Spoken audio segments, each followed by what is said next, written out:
A blizzard of shells tore from the howling craft's wings, and the hurricane engulfed the ground behind the rhino, fogging the air with a mist of shredded meat, iron, and mud. Peleus slewed the vehicle around as Ciprian and Hadrianus fired at the warplane as it too circled. Bolt rounds spanged from its scavenged ironwork hide. Thin lines of smoke trailed the juddering craft. "It's coming in again!" shouted Livius Hadrianus as the warplane dropped lower, rolling and pitching as though coming into crash land. Perhaps it was, thought Uriel. Perhaps that was its last-ditch attack. He brought the storm bolters around and lined the iron sights with the erratic flight path of the orc assault craft.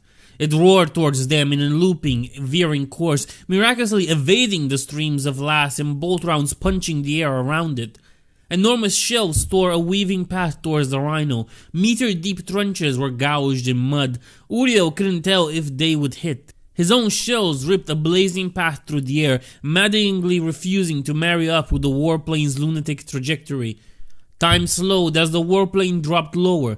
It rolled, the wings vertical as the canopies slid past Uriel. The hammer blow force of its prop wash threatened to rip him from the cupola. He heard the clang of metal behind him, the topside hashed open. Uriel's eyes locked with those of the green-skinned pilot.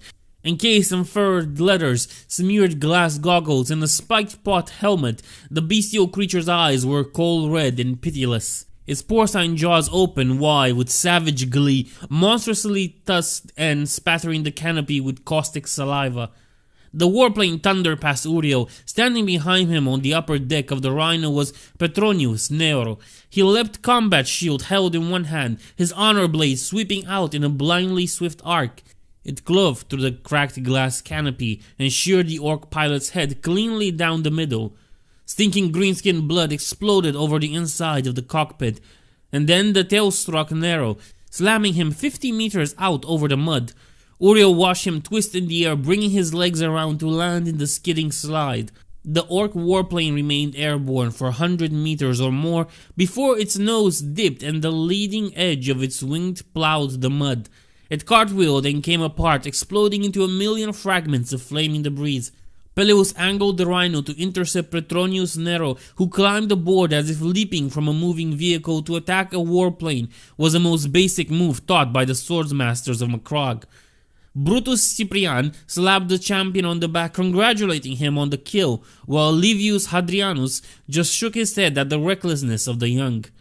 "Good work," said Uriel, dropping into the rhino as Nero closed the top hatch and took his seat.